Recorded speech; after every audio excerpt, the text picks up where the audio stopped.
Bab 141. Baiklah, mari kita lakukan seperti ini.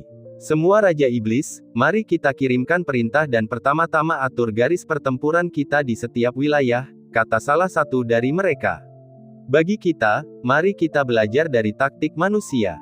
Tangkap raja terlebih dahulu untuk menangkap pasukannya. Mari kita bekerja sama untuk mengalahkan kaisar bela diri manusia terlebih dahulu sebelum kita membicarakan gerombolan lainnya. Kita akan menyapu bersih mereka dalam satu jaring, usul yang lain. Ide bagus. Saat suara-suara itu berakhir, Raja-Raja Iblis segera memancarkan aura yang kuat, menimbulkan angin bersiul di udara akibat fluktuasi. Kemudian, mereka berubah menjadi aliran cahaya, memancarkan momentum yang tak tertahankan saat mereka melesat menuju hutan. Teman-teman, di depan sana, tak jauh dari sini, saya merasakan aura manusia, kata salah seorang. Kau benar, dua aura yang kuat, pastilah milik manusia Martial Emperor. Mari kita serang bersama dengan kekuatan penuh dan mencoba untuk mendapatkan kemenangan awal. Baiklah, kedengarannya bagus. Suara-suara terdengar silih berganti, tiap aura lebih kuat dari sebelumnya, tiap aura lebih percaya diri dari sebelumnya, seakan-akan kemenangan telah terjamin. Dalam sekejap, keempat Raja Iblis Agung langsung menyerang sumber fluktuasi energi tersebut. Di langit, seorang pria berambut putih menggendong pedang panjang, mengamati hutan di bawah dengan mata dingin. Tiba-tiba, dia merasakan empat aura kuat melonjak ke arahnya. Pupil matanya mengecil, tatapan matanya tajam dan tajam. Pandangan ini langsung tertuju pada keempat Raja Iblis yang datang. Peristiwa ini juga membuat para Raja Iblis merinding, memenuhi mereka dengan perasaan menyeramkan. Kita terlalu tergesa-gesa. Dia seorang Martial Venerable, mundurlah. Yang paling jeli di antara mereka, Raja Iblis Matahari yang mengalir, segera menyadari bahwa ini adalah seorang Martial Venerable dan memperingatkan yang lain. Beberapa saat yang lalu, dia penuh dengan kegaduhan, yakin akan kemenangan awal. Sekarang dia berbalik dan terbang ke langit. Melihat ini, Raja Iblis Changgen dan Raja Iblis Oblivion River juga berkeringat dingin. Mereka berbalik dan berlari mengejar Flowing Sun. Raja Iblis Perebut Api, yang dikenal karena kecepatannya, masih melaju kencang, matanya tertuju pada pria berambut putih itu. Dia tidak mendengar peringatan Flowing Sun atau merasakan bahwa ini adalah seorang Master Martial Venerable. Teman-teman, orang ini kelihatannya kuat sekali, tapi kita berempat pasti bisa mengalahkannya, serunya kepada yang lain. Aku cepat. Aku akan menyerangnya secara langsung sementara kalian bertiga mengalihkan perhatiannya dari samping. Kemenangan adalah milik kita dalam pertarungan ini. Aku, Raja Iblis Perebut Api, akan maju terlebih dahulu. Setelah berteriak kepada rekan-rekannya, Flame Seizing mengunci pandangannya pada pria berambut putih itu. Tubuhnya berkelebat saat ia berubah menjadi seekor elang dan melesat ke arah pria itu dengan kekuatan yang luar biasa. Akhirnya, mata dingin pria berambut putih itu bergerak. Dia menghunus pedang panjang di tangannya dan menebasnya dengan sederhana, tanpa gerakan apapun. Apa? Mata Flame Seizing berubah saat dia merasakan aura yang luar biasa. Teman-teman, pria ini lebih kuat dari yang kubayangkan. Cepat, bantu aku menangkis pedang ini. Teriaknya dengan cemas. Namun suaranya disambut dengan keheningan. Dia menoleh dan melihat Flowing Sun dan yang lainnya telah menghilang. Matanya terbelalak karena ngeri. Pedang itu menebas ke bawah. Raja Iblis Penangkap Api. Bongkar. Fiuh. Pada saat ini, Flowing Sun dan yang lainnya telah melarikan diri ribuan mil jauhnya, terengah-engah karena ketakutan yang masih ada. Mereka tidak pernah membayangkan manusia akan mengirimkan seorang guru martial venerable. Mereka pun tidak menduga akan kehilangan Raja Iblis tanpa menyentuh sehelai pun rambut musuhnya. Apa yang kita lakukan sekarang? Pikirkan sesuatu. Kau benar, penampilan Martial Venerable sudah melampaui apa yang bisa kita tangani. Tiga Raja Iblis yang tersisa dengan cemas mendiskusikan tindakan balasan, sama sekali tidak seperti kegaduhan mereka sebelumnya. Teman-teman, tidak ada cara lain. Masalah ini telah berkembang di luar kendali kita, kata Flowing Sun akhirnya dengan serius. Pertama Lord Bogu, sekarang Flame Seizing, hutang darah ini tidak dapat dihapuskan. Perang antar ras kita tidak dapat dihindari. Kita harus kembali ke gunung dan memberitahunya. Yang Mulia Setan Songke. Mendengar nama itu, para Raja Iblis menggigil. Dia adalah raja dari seluruh dunia iblis Nansha. Baginya, mereka hanyalah Raja Iblis yang tidak berarti. Namun, keadaan sudah berkembang sampai pada titik ini. Bahkan ketika berhadapan dengan sosok yang menakutkan itu, mereka tidak punya pilihan lain. Bab 142. Dalam beberapa hari terakhir, hujan gerimis terus berlanjut, dan hari ini akhirnya cerah. Sinar matahari yang hangat bersinar, sehingga suhu udara meningkat drastis. Di kota Pingjiang, banyak orang berjemur di bawah terik matahari. Di pintu masuk aula seni bela diri, suasananya sangat meriah, dengan nyanyian dan tarian. Bunyi sitar, erhu, gong, dan genderang, segala jenis alat musik tersedia, dengan satu melodi demi melodi dengan gaya berbeda yang dimainkan, ada yang ceria, ada yang penuh gairah, ada yang liris. Mengiringi alunan musik, tampak pula belasan wanita berpakaian glamor menuruni tangga, menggoyang pinggang ramping mereka, menari mengikuti alunan musik yang berbeda, berkibar anggun. Dan di pintu masuk aula seni bela diri, seorang pria berjubah hitam sedang berbaring santai di kursi malas dengan kaki disilangkan.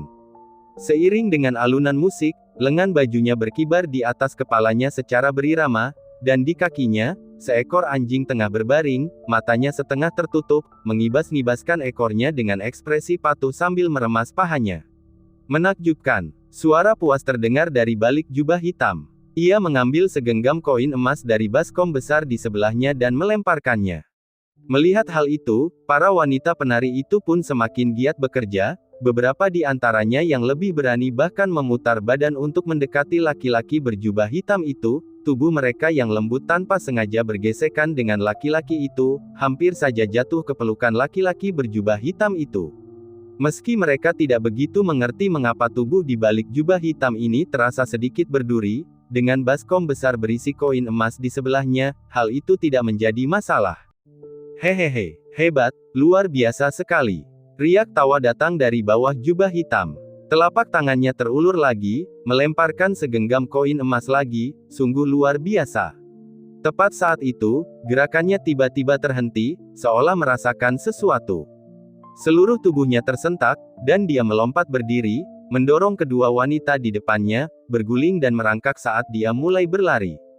Anjing di kakinya juga mengangkat kepalanya untuk melihat sekeliling, dan setelah melihat situasi tersebut, bulunya berdiri tegak saat ia berlari cepat dengan keempat kakinya.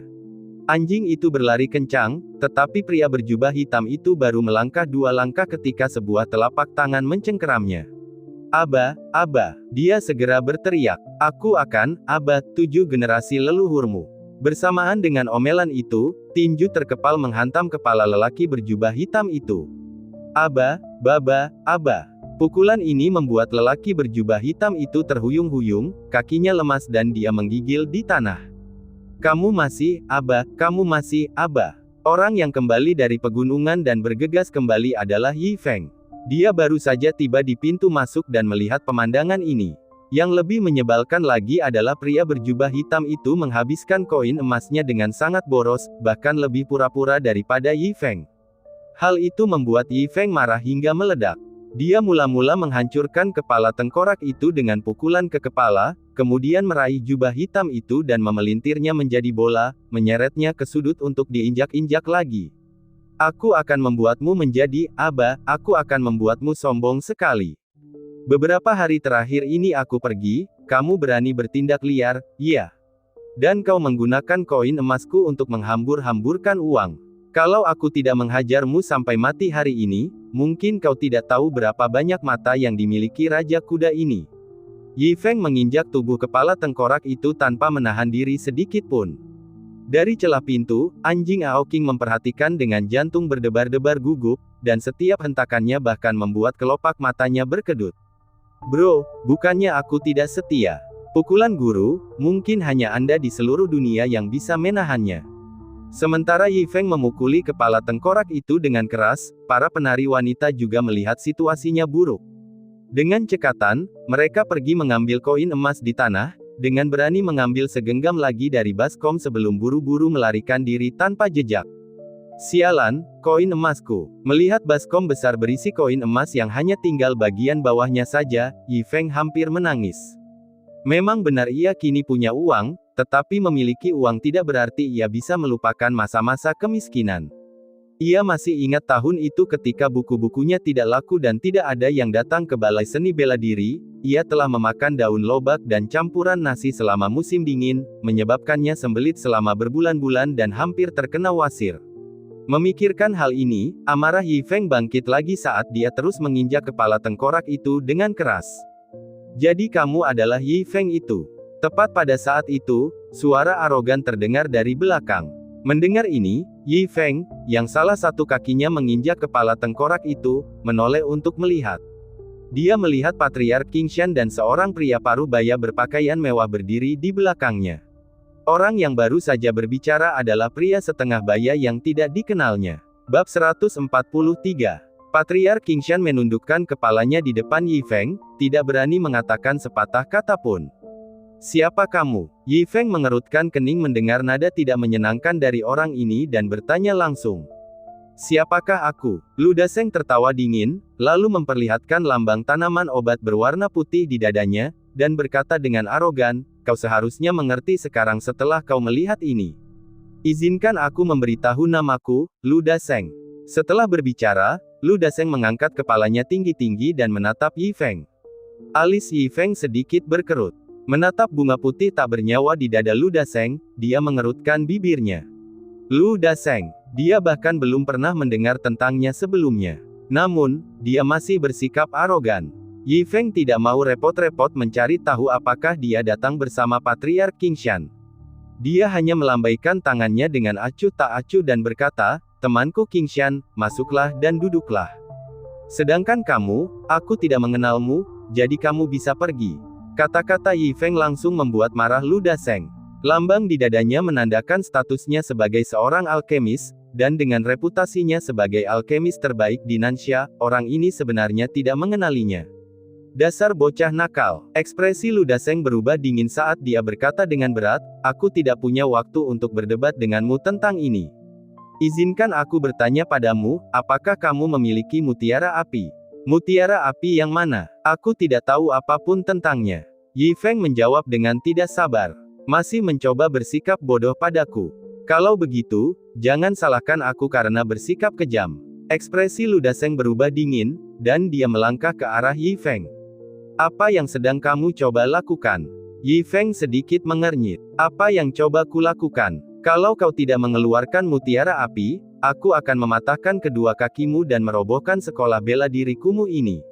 Setelah bicara, Lu Daseng menyerbu ke arah Yi Feng dengan penuh amarah, membalikkan telapak tangannya yang berubah menjadi cakar tajam yang mencengkeram leher Yi Feng. Tepat saat serangan itu hendak mendarat di leher Yi Feng, dia tampak melihat sesuatu yang familiar di sudut matanya. Jubah hitam itu. Dia tiba-tiba menyadari, bukankah jubah hitam itu miliknya? Jika jubah hitam ini ada di sini, maka di kaki Yi Feng. Dia segera menundukkan pandangannya, dan tentu saja, dia akan mengenali sosok yang dikenalnya itu meskipun sosok itu berubah menjadi abu. Ya dewa, Lu Daseng menatap kosong dan bergumam linglung, ketakutan luar biasa langsung menyerbu kepalanya, membuatnya ketakutan setengah mati. Pada saat yang sama, kakinya menjadi lemas, dan momentum ke depannya menyebabkan dia meluncur dua lintasan panjang di tanah, berhenti tepat di kaki Yi Feng. Aku. Pada saat ini, gigi Lu Daseng bergemeletuk sementara keringat dingin mengalir di dahinya. Dia menatap Yi Feng dengan takut-takut dan tergagap, Penatua, kamu salah paham. Aku hanya bercanda tadi. Aku datang untuk mengantarkan sesuatu kepadamu. Sambil berbicara, dia dengan gemetar melepaskan cincin penyimpanannya dan dengan hormat meletakkannya di kaki Yi Feng. Terimalah hadiah sederhana ini. Setelah meletakkannya, dia langsung berbalik dan berlari. Karena tergesa-gesa, kakinya tersandung di tangga batu dan ia terjatuh ke depan, tetapi itu tidak memperlambatnya. Ia bangkit dan terus berlari. Saat dia berlari, air seni kucing yang mengalir di wajahnya agak memalukan. Sialan semuanya. Apa yang telah kulakukan hingga aku harus menerima ini? Lebih baik aku mati daripada datang ke kota Pingjiang sialan ini lagi. Saat dia berlari, dia dipenuhi dengan penyesalan karena tidak mendengarkan Patriark Qingshan dan dengan arogan datang ke sini. Siapakah yang dia pikir sebagai guru dari sekolah bela diri ini? Dia bukan orang tua, dia adalah guru tertinggi. Kalau tidak, bagaimana dia bisa menaklukkan dan menyiksa pria berjubah hitam yang luar biasa kuat itu? Namun saat ini, dia tidak peduli dengan semua itu. Dia hanya ingin lari, keluar dari sekolah bela diri, keluar dari kota Pingjiang, bahkan keluar dari Nansha. Kembali ke sini. Namun dia baru saja berjalan beberapa langkah ketika suara Yi Feng terdengar di belakangnya. Suaranya bagaikan mantra, membekukan Lu Daseng di tempat seperti patung. Bab 144. Lu Daseng begitu ketakutan mendengar teriakan ini hingga ia hampir naik ke surga. Jika kedua kakinya tidak dijepit dengan erat, celananya mungkin akan basah kuyup.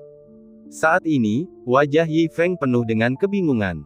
Lu Daseng ini awalnya datang dengan angkuh, lalu berlutut di tanah dan membuang cincin yang rusak, ia pasti orang gila. Akhirnya, Lu Daseng dengan gemetar menoleh, menyeka keringat di wajahnya, dan dengan langkah kaki yang berat berjalan kembali ke arah Yi Feng. Apa yang sebenarnya kau lakukan? Yi Feng bertanya dengan suara rendah. Aku benar-benar datang untuk mengantarkan sesuatu. Kata Lu Daseng dengan suara tercekat karena isak tangis. Mengirim sesuatu. Bebaskan ibumu yang sialan itu. Yi Feng tertawa dingin. Meskipun perilaku Lu Daseng ini sangat tidak masuk akal, sikapnya sebelumnya menunjukkan bahwa dia bukanlah orang baik. Keringat dingin membasahi dahi Lu Daseng. Bagaimana mungkin dia berani mengakui bahwa dia datang untuk membuat masalah? Dia hanya bisa tergagap tidak jelas, tidak bisa mengeluarkan sepatah kata pun selama setengah hari. Pak, tepat pada saat itu, tiga sosok berjalan mendekat dengan hormat, tepatnya Wu Yonghong dan dua orang lainnya. Tiga penguasa bela diri. Lu Daseng yang gagap tiba-tiba membuka matanya lebar-lebar saat melihat Wu Yonghong dan yang lainnya. Master Kaisar bela diri sudah menjadi eksistensi tingkat atas di Sa Selatan, dan penguasa bela diri sama langkahnya dengan bulu burung phoenix dan tanduk unicorn. Biasanya bahkan mencari dengan lentera tidak akan menghasilkan apapun. Namun di sini, di depan aula seni bela diri ini, tiba-tiba ada tiga orang berkumpul. Lu Qingshan yang sama gugupnya juga sedikit terkejut, tetapi dia tidak kehilangan ketenangannya. Setelah sering berhubungan dengan mereka, dia sudah lama menjadi kebal. Melihat tiga master bela diri di sini bersama tuannya adalah hal yang sangat normal, tampaknya. Lagi pula, dia telah menyaksikan sendiri sosok berjubah hitam yang mengerikan itu, yang masih berjuang mati-matian di bawah kaki tuannya. Dibandingkan dengannya, apalah arti tiga panglima perang itu? Namun, Wu Yonghong dan dua orang lainnya hanya melirik Lu Qingshan dan Lu Daseng, tidak lagi memerhatikan mereka. Di mata mereka, kedua orang ini tetap tidak layak untuk diperhatikan. Namun, kedatangan ketiga orang itu untuk sementara memberikan Lu Daseng napas lega, karena perhatian Yi Feng telah beralih kepada mereka. Kalian bertiga, Yi Feng menyapa mereka, bagaimana kalian bisa punya waktu untuk datang hari ini? Tuan, ini kami. Terakhir kali ketika kami berada di pegunungan, bukankah Anda mengatakan bahwa ada sebidang tanah tandus di belakang aula seni bela diri Anda yang perlu direklamasi, dan meminta kami untuk datang membantu? Wu Yonghong berkata dengan hormat. Benar sekali, benar sekali. Yi Feng menepuk dahinya, baru teringat, benar sekali, aku memang bermaksud merebut kembali tanah tandus itu. Begitulah, Tuan. Kedua teman lama saya di sini juga ingin ikut. Bagaimana menurut Anda? Wu Yonghong melanjutkan. Selagi dia bicara, Sun Zuge dan Chu Guangxi di belakangnya langsung memandang penuh harap. Mereka ingin ikut juga. Baiklah kalau begitu. Yi Feng berpikir sebentar, lalu mengangguk. Melihat tatapan penuh harap di mata kedua orang ini, jelaslah bahwa mereka juga ingin datang untuk mendapatkan uang makan. Orang bisa mengerti bahwa para petani kesulitan mencari nafkah. Selain itu, tanah miliknya tidaklah kecil, dan Old Wu akan kekurangan tenaga untuk menggarapnya sendirian. Baik, terima kasih Tuan, terima kasih Tuan. Mendengar ini, ketiga orang tua itu langsung tersenyum lebar. Melihat reaksi mereka, Yi Feng mendesah dalam hati bahwa hidup benar-benar sulit bagi orang-orang di tingkat bawah. Itu hanya merebut kembali tanah tandus, tetapi mereka begitu bersemangat. Jadi dia menambahkan, untuk pembayarannya, aku akan langsung memberimu 300 koin emas, bahkan jika kamu menyelesaikannya dalam 1 hari. Tidak masalah, tidak masalah. Wu Yonghong dan dua orang lainnya mengangguk dengan penuh semangat, tidak keberatan dengan 100 koin emas yang disebutkan Yi Feng, dan tidak mencoba menawar.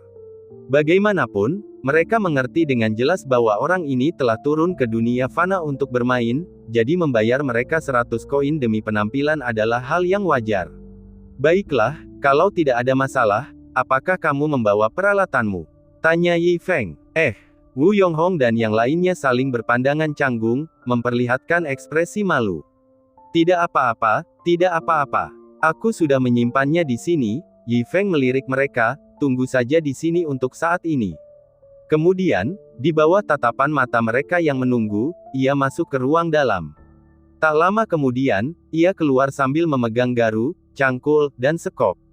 Akan tetapi, ketika mereka melihat 3 perkakas besi tersebut, Wu Yonghong dan yang lainnya, begitu pula Lu Daseng yang gemetar, tak dapat menahan diri untuk tidak terkesiap dan hampir menjadi tercengang.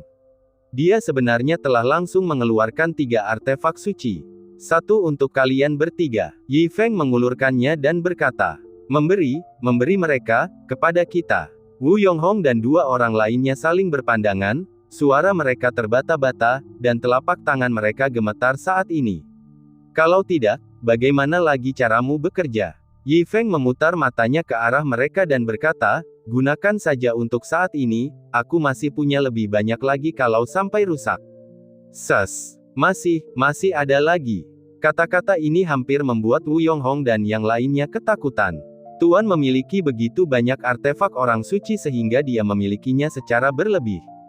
Terlebih lagi, hanya untuk merebut kembali tanah tandus, dia bahkan menggunakan 3 artefak suci.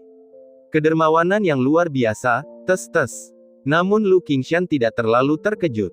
Sebaliknya, dia malah memperlihatkan ekspresi seolah-olah melihat orang desa. Meskipun kekuatannya sendiri lebih rendah dari ketiga orang ini, cakrawala yang telah dia kembangkan di bawah Tuan tidak dapat dibandingkan. Menggunakan artefak suci untuk pekerjaan bertani tidak ada artinya. Bahkan pisau dapur untuk memotong sayuran di dapur Tuan adalah artefak suci.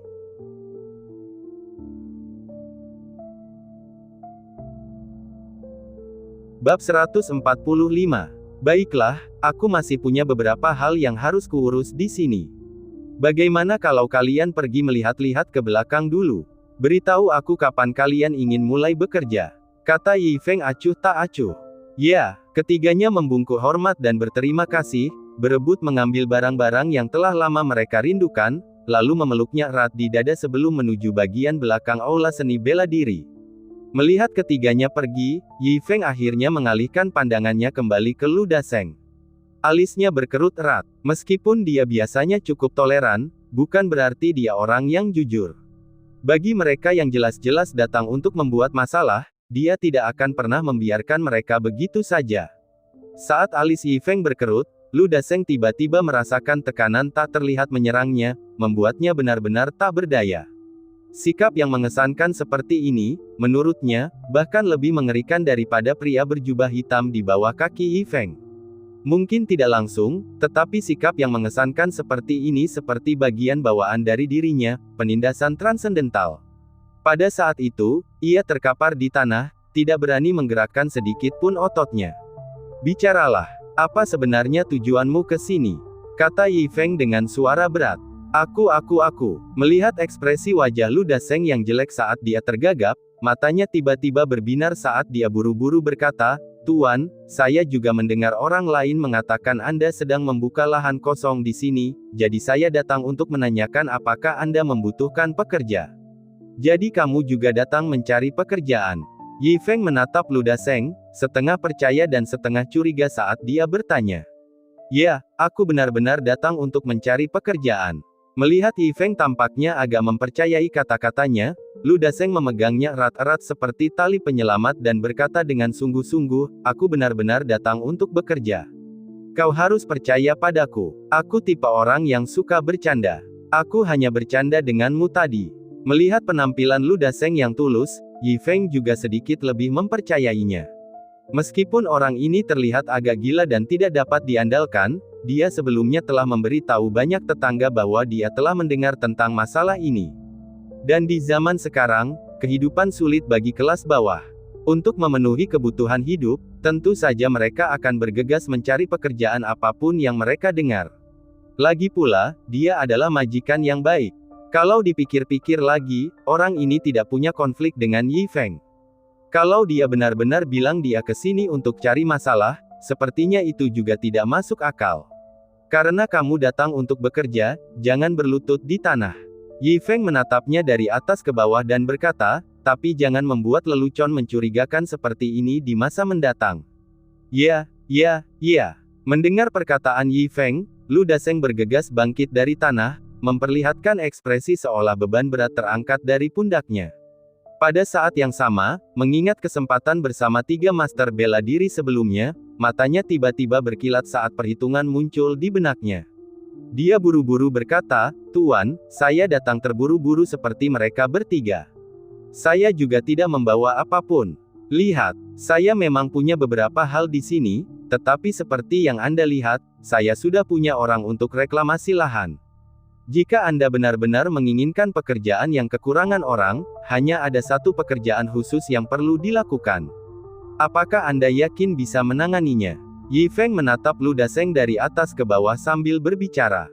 "Saya bisa melakukannya, saya bisa melakukannya. Saya bisa melakukan pekerjaan apapun." Lu Daseng berkata dengan tergesa-gesa, terutama saat mendengar Yi Feng berkata dia akan langsung memberinya sesuatu, dia pun semakin bersemangat dalam penampilannya. Pada saat yang sama, sedikit rasa puas diri muncul dalam hatinya. Hidup memang selalu berubah. Kita tidak pernah tahu apa yang akan terjadi di saat berikutnya. Seperti yang diharapkan, dia, Lu Daseng, berhasil menjadi alkemis nomor 1 di Sa Selatan dan bahkan masih memenuhi syarat untuk menjadi ahli strategi. Lihat, krisis ini tidak hanya terselesaikan, tetapi dia bahkan mungkin bisa mendapatkan kesempatan besar dari pria ini. Kelas suci, itu kelas suci. Dibandingkan dengan harta benda kelas orang suci, apa gunanya 2 cincin penyimpanan yang telah hilang itu? Memikirkan hal ini, Lu Daseng sangat gembira, dan tidak dapat menahan diri untuk meneriakkan 666 atas kebijaksanaan dan rencana liciknya sendiri. "Tuan, cepatlah dan katakan padaku, apa sebenarnya yang Anda rencanakan untuk kulakukan? Aku sudah tidak sabar untuk memulainya." Lu Daseng berkata penuh harap, karena sama sekali lupa betapa mengerikannya pria di depannya dan pria di sudut itu di hadapan harta karun kelas suci. Membersihkan kotoran, iya. Setelah berpikir sebentar, Yi Feng menatap Lu Daseng dan bertanya, "Kotoran, bersih?" Lu Daseng yang sebelumnya tidak sabaran menjadi tercengang mendengar 2 kata ini. Bab 146. Yi Feng mengangguk dengan sungguh-sungguh. Awalnya, dia tidak ingin memelihara orang ini, tetapi memikirkan Pak Tua Wu dan orang-orang tua lainnya, menyekop kotoran mungkin terlalu sulit bagi mereka sekarang. Jika mereka jatuh ke dalam tangki septik dan tenggelam, itu akan menjadi bencana. Sedangkan Lu Daseng ini tampak jauh lebih muda, dan muncul di waktu yang tepat, jadi mengapa tidak memanfaatkannya? Mendengar ini, Lu Daseng menggertakkan giginya dan mengangguk. Jika menyekop pupuk kandang, maka menyekop pupuk kandanglah itu. Apa masalahnya? Lagi pula, ketiga panglima perang itu baru saja mulai bekerja di ladang. Lebih jauh lagi, bisa mendapatkan harta karun, apa gunanya menyekop kotoran? Jika ini tersebar, banyak master top mungkin akan berebut untuk menyekop kotoran. Jadi sekarang setelah dia memikirkannya, ini masih merupakan kesempatan yang tidak boleh dilewatkan. Setelah memahami hal ini, Lu Daseng tidak lagi merasa enggan untuk menyekop pupuk kandang. Ia menatap Yi Feng dengan penuh semangat dan berkata, "Jangan khawatir, Tuan. Saya bisa menyekop pupuk kandang." Sambil berbicara, dia menepuk dadanya untuk memberi penekanan. "Baiklah, kalau begitu sudah diputuskan. 30 koin emas untuk menyekop semua pupuk yang dibutuhkan di sini. Ada yang keberatan?" tanya Yi Feng. "Tidak ada." Lu Daseng segera menggelengkan kepalanya. Bagaimana mungkin dia tidak melihat bahwa orang ini adalah orang penting yang memasuki dunia fana untuk bermain-main? Itu hanya untuk pamer. Ketiga Martial Lord mengerti, jadi bagaimana mungkin dia tidak mengerti? Namun, aku akan mengatakannya dengan terus terang. Setelah kau menyetujui pekerjaan ini, kau tidak boleh pergi sebelum semua kotoran di sini dibersihkan. Jika kau bekerja selama 2 hari lalu kabur, jangan salahkan aku karena bersikap tidak sopan," kata Yi Feng dingin. Ya, aku pasti akan menyelesaikannya, aku pasti akan menyelesaikan semuanya." Lu Daseng mengangguk bersemangat, wajahnya penuh harap. Senior, cepat keluarkan barangnya. Aku akan segera mulai. Yi Feng menatapnya sejenak. Meskipun orang ini tidak menyenangkan, dia tampak cukup dapat diandalkan dalam hal pekerjaan. Dia juga tampak sangat antusias menyekop pupuk kandang. Baiklah, ikuti aku, kata Yi Feng.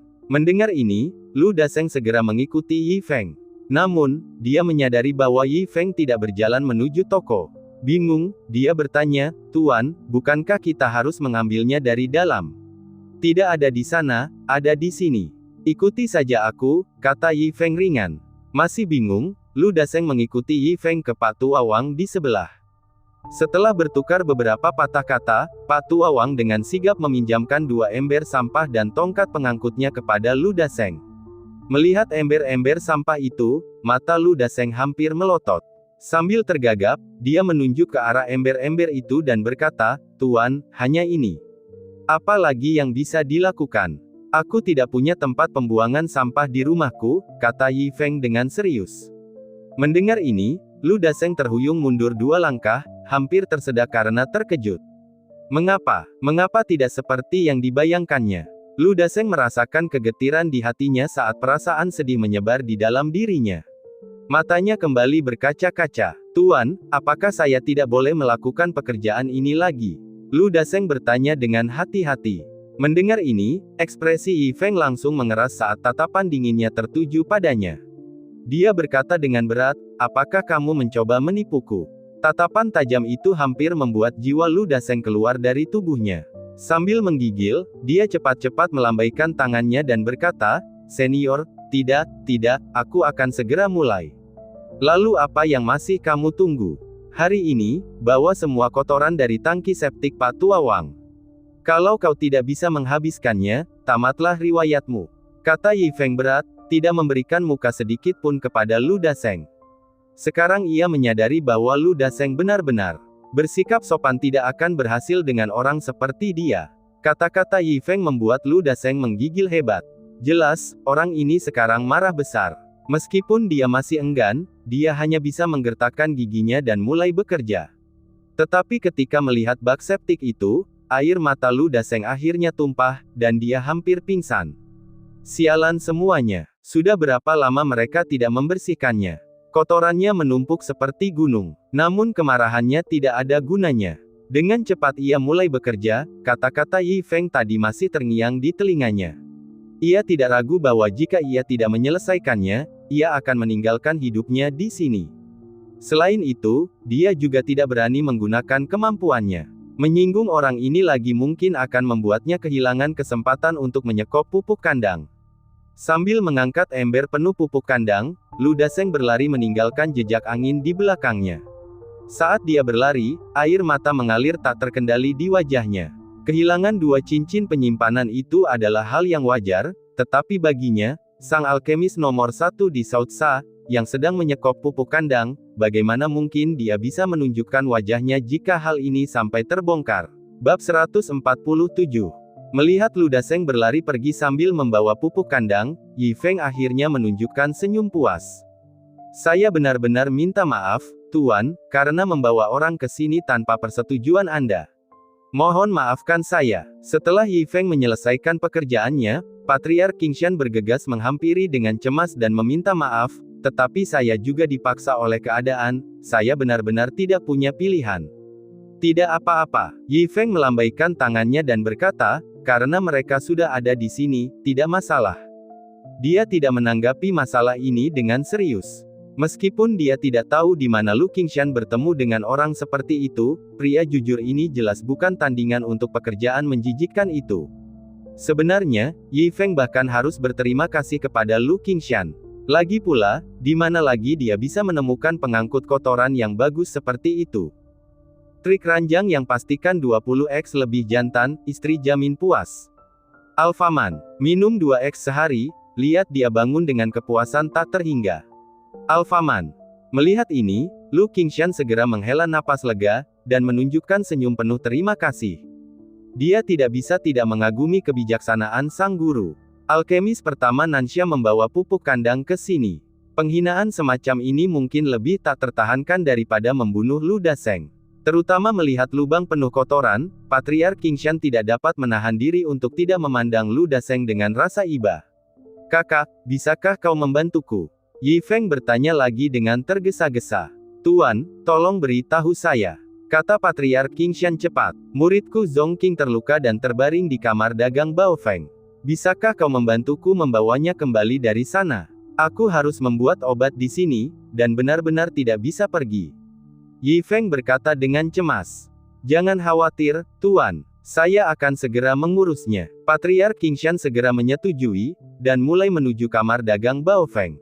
Aku akan mengurusnya nanti. Yi Feng tidak berani menunda. Dia menatap tajam tengkorak yang tergeletak di sudut, menendangnya lagi, lalu bergegas ke dapur untuk mulai membuat obat untuk Zongqing. Baca bab terbaru di freeze.com saja. Setelah Yi Feng pergi, tengkorak itu lenyap dalam sekejap. Kamar dagang Baofeng. Ketika Patriark Qingshan tiba di kamar dagang Baofeng, dia menemukan bahwa muridnya Luo Lengsui juga ada di sana. Suer, apa yang kau lakukan di sini? Tanya Patriark Qingshan. Minum 2x sehari, lihat dia bangun dengan kepuasan tak terhingga. Alfaman.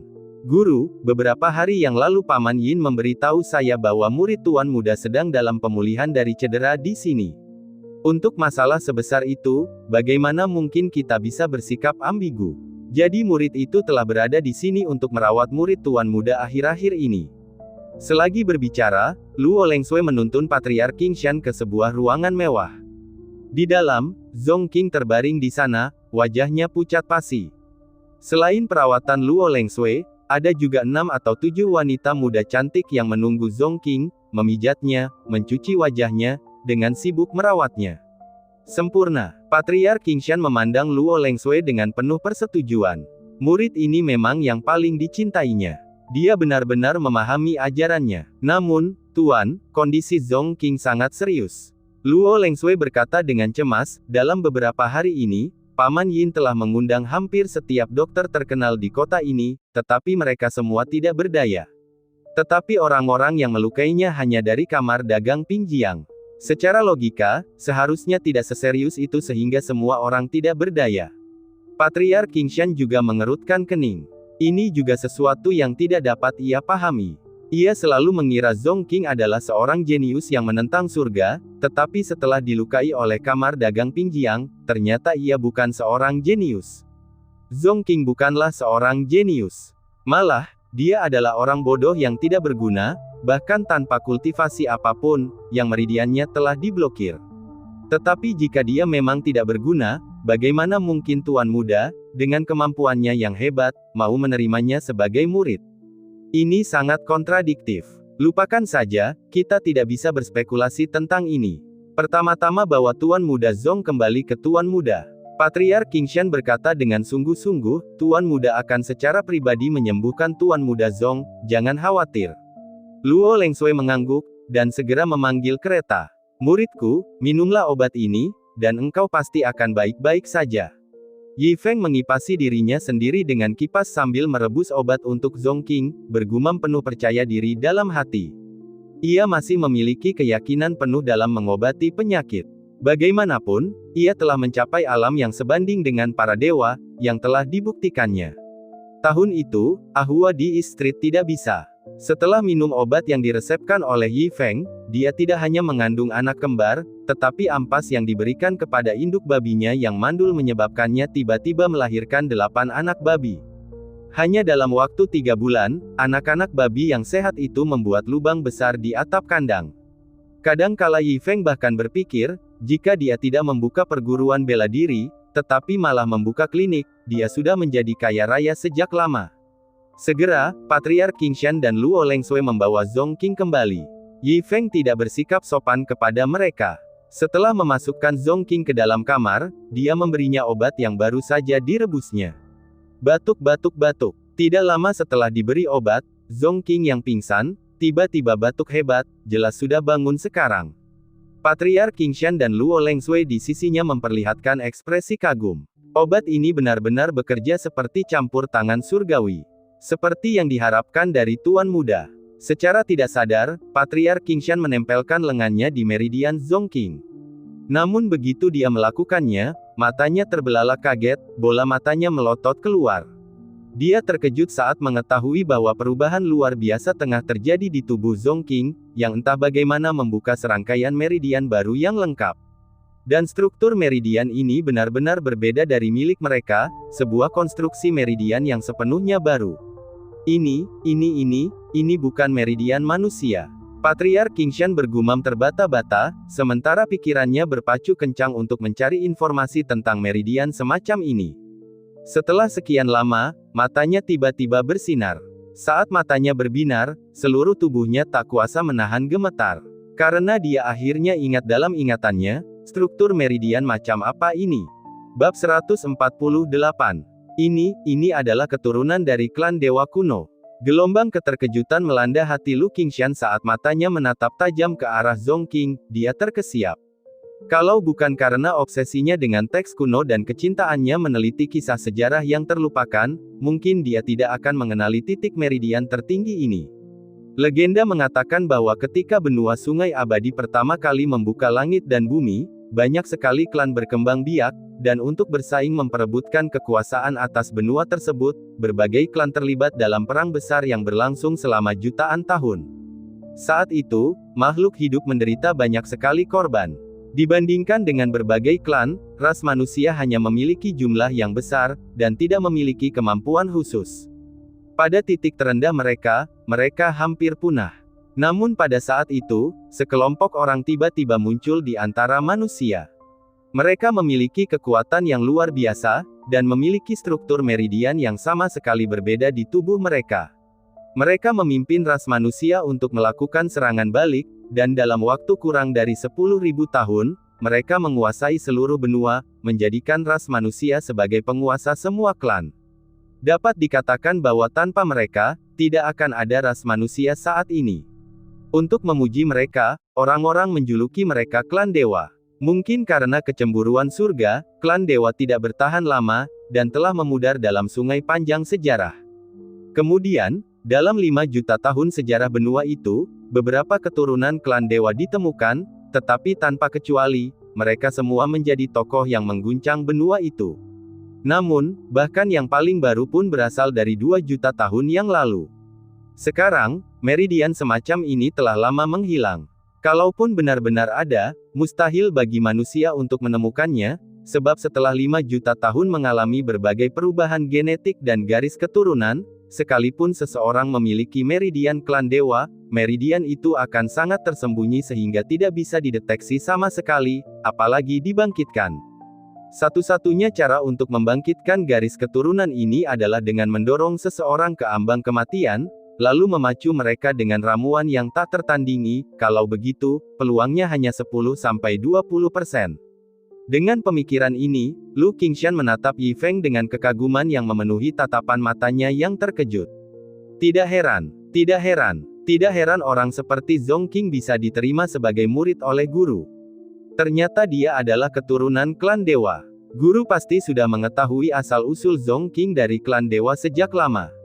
Segala yang terjadi di kota Pingjiang mungkin juga merupakan bagian dari pengaturan guru. Kalau tidak, bagaimana mungkin sebuah perkumpulan pedagang kecil bisa melukai Zhongqing tepat di bawah hidung guru, dan secara kebetulan saja, menimbulkan luka berat yang kebetulan saja kritis. Segala sesuatu yang membuatnya sangat bingung kini menjadi sangat masuk akal. Jadi ini semua diizinkan oleh guru untuk garis keturunan klan dewa Zhongqing. Pengaturan seperti itu mengerikan. Lu Qingshan terkesiap, sambil juga merasa sangat terhormat. Dia tidak hanya beruntung menjadi bidak catur dalam rencana besar guru, dia juga memiliki hak istimewa untuk menyaksikan kebangkitan keturunan klan dewa. Dia tak dapat menahan diri untuk menatap Yi Feng dengan penuh kekaguman dan berkata, "Guru memang hebat. Hanya masalah sepele, semuanya sesuai harapan," kata Yi Feng sambil tersenyum. Setelah menghabiskan begitu banyak waktu mendaki gunung kali ini, bagaimana mungkin dia tidak yakin bisa membangkitkan Zhongqing? Hal sepele, sesuai harapan. Leluhur tua Qingshan tidak dapat menahan diri untuk tidak mendecakkan bibirnya lagi. Dia tidak tahu berapa banyak langkah ke depan yang telah dihitung guru untuk dapat mengucapkan kata-kata penuh percaya diri seperti itu. Bagaimanapun, Cara ini hanya memiliki peluang keberhasilan 10-20%, tetapi guru terdengar begitu yakin. Guru pasti telah menyiapkan banyak rencana yang tak terlihat yang tidak dapat ia pahami. Lu Qingshan dipenuhi dengan emosi. Dia menemukan bahwa Yi Feng benar-benar terus melanggar batas kemampuannya. Dia mengira sudut pandangnya sendiri sudah cukup luas, tetapi setelah menyaksikan kebangkitan garis keturunan klan dewa hari ini, dia menyadari bahwa dia baru melihat sekilas puncak gunung es sebelumnya. Dia benar-benar tidak tahu hal-hal luar biasa apalagi yang akan dia saksikan dari pria ini, dan bagaimana persepsinya akan terus diperbarui. Baiklah, biarkan muridku yang berharga itu beristirahat. Yi Feng melihat ke dalam botol obat di tangannya dan melihat masih ada sedikit yang tersisa. Setelah ragu-ragu sejenak, dia berkata kepada leluhur tua Qingshan, obat adalah sepertiga racun. Sekarang muridku telah terbangun, dia seharusnya tidak minum lagi. Masih ada sedikit yang tersisa, mengapa kamu tidak meminumnya? Obat ini memiliki banyak manfaat, tidak ada salahnya bagimu, orang tua, untuk meminumnya sebagai tonik. Berdebar, melihat guci obat diserahkan kepadanya, leluhur tua Qingshan begitu gembira hingga jantungnya berdebar kencang. Ia menerimanya dengan tangan gemetar, "Guru, apakah Anda benar-benar memberikan ini kepadaku? Apakah aku akan berbohong tentang hal itu?" Dengan semangat tinggi setelah Zhong Qing bangun, Yi Feng bercanda, "Anggap saja ini sebagai hadiahmu karena telah membantuku." Hadiah. Tubuh leluhur tua Qingshan sedikit bergetar. Selain menghancurkan asosiasi komersial Pingjiang, dia tidak melakukan hal lain atau memainkan peran penting apapun. Namun, dia dianugerahi berkat seperti itu. "Terima kasih, Guru." Leluhur tua Qingshan dengan hikmat menerima kendi obat dan membungkuk dalam-dalam kepada Yi Feng sebelum berpamitan. Setelah keluar dari balai bela diri, leluhur tua Qingshan tidak lupa membungkuk sekali lagi ke arahnya sebelum terbang menuju sekte Qingshan sambil memegang kendi obat. "Guru, apa sebenarnya yang terjadi pada muridmu tadi?" Kembali di sekte Qingshan, Luo Lengsui segera bertanya. Mendengar ini, leluhur tua Qingshan menarik napas dalam-dalam dan menatap Luo Lengsui dengan sangat serius. "Lengsui, selamat, kamu telah menjadi salah satu dari 2 orang yang beruntung di seluruh benua Sungai Abadi dalam 2 juta tahun terakhir." Bab 149. Hanya 2 orang yang beruntung. Luo Lengsui sedikit terkejut, tetapi malah semakin bingung. "Kau tahu, para dewa kuno?" tanya Patriark Qingshan. "Apa maksudmu?" Luo Lengsui segera menutupi bibir merahnya. "Itu benar." Patriark Qingshan mengangguk dengan sungguh-sungguh, dan pada saat yang sama memberitahu Luo Lengsui semua tentang meridian Zhong Qing Protos. Berita ini sampai ke telinga Luo Lengsui, dan langsung menimbulkan gelombang besar di hatinya. Matanya juga dipenuhi kegembiraan. "Saya tidak menyangka akan menyaksikan kebangkitan keturunan para dewa di benua Sungai Abadi setelah 2 juta tahun di sini bersama Anda, Tuan." Kehormatan seperti itu juga membuat Luo Lengsui merasa sangat bangga. "Oh, masih ada sisa obat ini." Patriark Qingshan menunjuk ke toples obat di tangannya dan berkata cepat, "Tahukah kamu, ramuan untuk membangkitkan meridian para dewa, bahkan tingkat terendahnya adalah tingkat 9, atau bahkan tingkat abadi." Luo Lengsui membelalakkan matanya lagi. "Biar aku yang minum dulu." Patriark Qingshan menatap ke depan dengan penuh harap, menyesap sedikit, lalu mendecakkan bibirnya. Setelah beberapa saat, dia merasakan kekuatan besar mengalir di dalam tubuhnya. Sebagai seorang raja bela diri di tahap awal, dia langsung merasa bahwa dia telah mencapai titik kritis. Terobosan, tahap pertengahan raja bela diri. Akhirnya, Lu Qingshan berteriak, bergegas keluar dari atap dan duduk bersila di atas awan di atas gerbang Qingshan. Seluruh tubuhnya memancarkan aura yang kuat. Sangat manjur. Luo Lengsui tercengang. Bukankah tuannya baru saja menerobos baru-baru ini? Setelah sekian lama, Lu Qingshan yang bersemangat duduk kembali dengan semangat tinggi. Raut wajahnya memerah saat dia melihat kembali ke botol obat, menyesap 2 teguk lagi, dan menyerahkan botol obat itu kepada Luo Lengsui, sambil berkata, "Muridku, obat ini terlalu kuat. Lanli masih terlalu muda sekarang. Obat itu malah akan merusak meridiannya. Kamu minum sisanya nanti. Ingatlah untuk segera meminumnya, kalau tidak khasiatnya akan hilang. Pada saat yang sama, jangan sampai sedikit pun terbuang sia-sia." Begitu dia selesai berbicara, dia bersendawa dan membeku di tempat. Begitu dia mendarat, dia bergegas ke atap lagi tanpa mengucapkan sepatah kata pun. Jelas, dia akan membuat terobosan lagi. Hahaha, kekuatan yang luar biasa berkumpul menuju Lu Qingshan. Aura di tubuhnya terus meningkat. Segera setelah itu, ia menerobos dari tahap tengah Martial King ke tahap akhir, dan kemudian menerobos ke tahap kesempurnaan besar Martial King. Melihat ini, Luo Lengsui juga menjadi tidak sabar. Dia tidak peduli lagi dengan sopan santun, meraih toples obat dan mulai minum. Tepat saat dia selesai meminum obat dalam toples, dia merasakan suatu kekuatan dahsyat memengaruhi dantiannya, dan tingkat kultivasinya meningkat dengan mantap pada saat ini. Grandmaster tahap tengah, Grandmaster tahap akhir, tahap kesempurnaan Grandmaster, semangat bela diri tahap awal, tahap pertengahan, tahap akhir. Hingga akhirnya, ia juga berhasil menembus tahap kesempurnaan besar dalam jiwa bela diri. Pada tahap ini, ruangan itu tidak dapat lagi menampungnya. Ia pun bergegas keluar dari atap dan mulai menerobos ke langit. Setelah sekian lama, karena perbedaan alam, Luo Lengsui turun lebih dulu dengan wajah gembira. Ia melihat ke dalam toples obat lagi dan menemukan masih ada yang tersisa. Ia terus memegang toples obat dan meminumnya. Akan tetapi, begitu dia selesai minum, Patriark Qingshan turun dari langit dan berteriak, "Muridku, tunggu, tinggalkan aku seteguk lagi."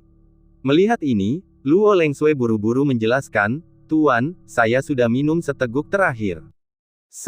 Sebelum dia bisa menyelesaikannya, Luo Lengsui naik ke langit lagi. Dan wilayah kekuasaannya, dari tahap kesempurnaan agung dari jiwa bela diri, berkembang menuju Raja Bela Diri. Ekspresi Patriark Qingshan sedikit berubah. Dia tinggal selangkah lagi dari Kaisar Bela Diri. Apa yang harus dia lakukan? Melihat ke botol obat, dia menggertakkan giginya dan membuang semua martabatnya. Dia mengulurkan telapak tangannya dan mulai menggerogoti sisa obat. Benar saja, residunya masih efektif. Hahaha, Kaisar Bela Diri yang selama ini aku idam-idamkan, aku, Lu Qingshan, akhirnya berhasil. Diiringi tawa keras, Patriark Qingshan naik ke langit mengikuti Luo Lengsui. Banyak murid gerbang Qingshan telah lama terkejut dan tercengang oleh gengsi mereka yang mengerikan. Tentu saja sebagian besar dari mereka terkejut dan senang. Semakin kuat kekuatan tingkat atas gerbang Qingshan, semakin kuat pula gerbang Qingshan. Mereka tentu juga akan mendapat manfaat dari pertumbuhannya. Pada saat ini, seluruh gerbang Qingshan tenggelam dalam sorak-sorai yang belum pernah terjadi sebelumnya. Patriark berhasil mencapai tingkat Kaisar Bela Diri. Patriark berhasil mencapai tingkat Kaisar Bela Diri. Sorak-sorai menyebar ke setiap sudut gerbang Qingshan. Di sebuah kastil kuno, seorang tetua terdahulu yang lumpuh di tubuh bagian bawah akibat masalah pada teknik kultivasinya tiba-tiba berdiri, gemetar saat ia berteriak kegirangan. Patriark berhasil mencapai tingkat Kaisar Bela Diri. Gerbang Qingshanku telah mencapai puncaknya lagi. Ledakan. Sebuah makam di balik gunung tiba-tiba meledak. Seorang lelaki tua yang hidup di era yang sama dengan Patriark Qingshan, yang telah menyegel dirinya dalam makam karena ajalnya sudah dekat, bergegas keluar dengan rambut acak-acakan. Gerbang Qingshanku bangkit lagi. Aku bisa mati dengan mata tertutup. Di paviliun seni bela diri, seorang petugas kebersihan tua yang pincang tiba-tiba membuang sapunya dan bergegas keluar dengan kecepatan yang belum pernah terjadi sebelumnya. Pada saat ini, banyak sekali tetua generasi sebelumnya dari gerbang Qingshan berlari keluar satu demi satu, tatapan mereka yang berapi-api tertuju pada terobosan besar yang terjadi di langit. Bab 150. Boom, boom, boom, apa-apaan ini? Para pembudidaya ini sama sekali tidak punya sopan santun. Tidak bisakah mereka membuat suara keras seperti itu tanpa mengganggu yang lain? Jika mereka ingin membuat terobosan, mengapa mereka tidak mencari tempat yang tidak ada orangnya? Yi Feng menatap gemuruh yang terus-menerus di kejauhan, disertai serangkaian kutukan. Sambil mengumpat, Yi Feng berjalan menuju bagian belakang aula seni bela diri. Patua Wu dan dua orang lainnya masih mengolah tanah. Meskipun kemajuan mereka tidak cepat, Yi Feng tidak mempermasalahkannya. Bagaimanapun, mereka sudah tua, dan mereka melakukan pekerjaan mereka dengan mantap. Lu Daseng lah yang membuatnya sedikit terkesan. Orang yang tidak bisa diandalkan, tapi dia pandai menyekop kotoran. Pada hari-hari berikutnya, semuanya berjalan lancar, dan cedera Zhong Qing perlahan membaik. Dan Yi Feng kembali ke keadaan malasnya. Namun, sebagai orang yang malas, ia masih menyempatkan diri untuk berlatih musik, catur, kaligrafi, dan melukis. Musik, mendalam dan menawan. Catur, tak tertandingi di dunia. Kaligrafi, penguasaan yang sempurna. Lukisan, setara dengan yang surgawi. Melihat kemajuannya dalam belajar, Yi Feng mengangguk puas. Ia menebak dengan benar tentang catur dan kaligrafi. Seharusnya sama dengan musik. Karena ia pernah bermain catur dan menulis novel sebelumnya, kemahirannya telah terakumulasi dari waktu ke waktu. Sedangkan untuk melukis, hal itu tumpang tindih dengan pengalamannya sebelumnya menggambar buku-buku seni bela diri, jadi dia tidak perlu berlatih dan bisa langsung mencapai tingkat yang setara dengan para dewa. Dia mencoba melukis pemandangan, dan hasilnya sangat indah. Ini menghemat banyak waktu Yi Feng. Jika dia harus mulai berlatih semuanya dari tingkat pemula, dia tidak tahu berapa lama waktu yang dibutuhkan. Dan dia tidak terlalu peduli dengan tunggangan, selama sistem sialan ini tidak mengambil alih balai seni bela diri. Dengan mengingat hal itu, Yi Feng kembali membenamkan dirinya dalam latihannya. Ao Qing yang sedang berbaring di tanah merasa bosan.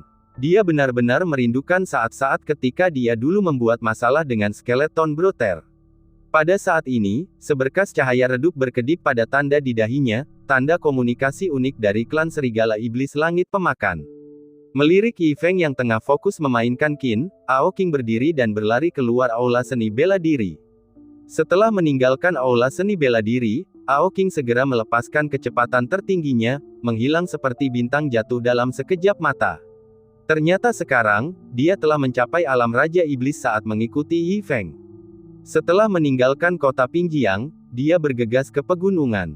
1 jam kemudian, beberapa sosok muncul di depannya, menatapnya dari posisi yang lebih tinggi. Pemimpinnya adalah seorang wanita berwajah dingin dengan tanda merah di dahinya yang putih. Di samping wanita itu, ada beberapa sosok berjubah hitam dengan aura yang kuat.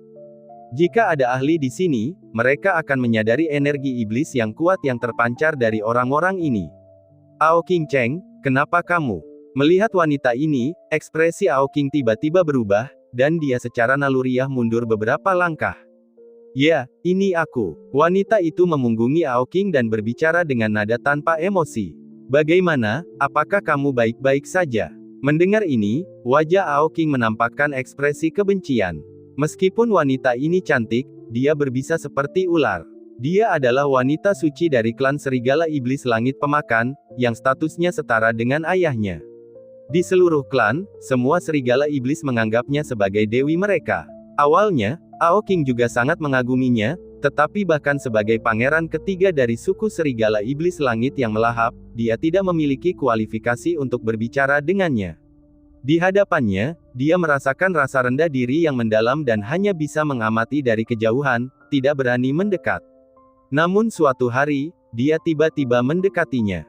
Tepat ketika dia mengira telah mencapai puncak hidupnya dan memberinya satu-satunya harta yang dimilikinya, dia secara terbuka mendorong Ao Qing ke dalam jurang. Di bawah naungan malam, dia menyusup ke istana Sang Santa, merencanakan sesuatu yang jahat. Atas tuduhan ini, Ao Qing menjadi sasaran kutukan di seluruh suku dan diusir oleh ayahnya sendiri. Pada saat yang sama, sebuah segel dipasang padanya, mencegahnya untuk berubah selama 10 tahun. Setelah diusir dari suku, Ao Qing secara tidak sengaja tersandung bahaya dan menderita luka parah, kehilangan semua kultivasinya. Jika bukan karena pertemuannya dengan sang guru, ia pasti sudah lama binasa di tangan musuh-musuhnya. Kali ini, dia mengira orang yang mengiriminya pesan adalah salah satu dari sedikit teman baik di sukunya, karena mereka memiliki hubungan khusus. Namun, dia tidak menyangka bahwa orang itu adalah Ao Qing Cheng. Agaknya, Ao Qing Cheng telah merasakan fluktuasi dalam hubungan mereka. Apa yang kau inginkan? Tanya Ao Qing dengan suara dingin. Apakah kau tahu mengapa aku menipu kunci pemburu angin darimu? Ao Qing Cheng berkata dengan santai, karena kunci pemburu angin ini adalah kunci menuju wilayah rahasia klanku. Apa? Ao Qing sedikit terkejut, akhirnya mengerti mengapa Ao Qing Cheng berusaha keras untuk menipu kunci itu darinya. Kau terkejut, bukan? Suara Ao Qing Cheng terdengar dingin. Biar ku ceritakan sebuah lelucon. Saat kau lahir, kepala keluarga tua menggunakan ramalan klan untuk menentukan bahwa kau adalah anak dengan takdir besar yang akan memimpin klan Serigala Iblis Langit Pemakan menuju kejayaan. Jadi, saat kau lahir, dia memberimu kunci pemburu angin ini dan menyegelnya. Hanya kau yang dapat menggunakan kunci ini. Tapi yang tidak diduga siapapun adalah bahwa anak yang disebut-sebut memiliki takdir besar ini ternyata hanyalah sampah tak berguna di suku, yang membawa suku itu menuju kejayaan. Itu lelucon besar. Anda, diam. Aoking gemetar karena marah, matanya memerah. Ada apa? Apakah aku mengatakan sesuatu yang salah? Ao Qingcheng berkata dengan dingin, sekarang kau berkeliaran di luar, bahkan tidak bisa kembali ke suku. Kau hanya seekor anjing liar, jadi di mana takdirmu yang agung? Anda, perkataan Ao Qingcheng menyentuh jiwa Ao Qing.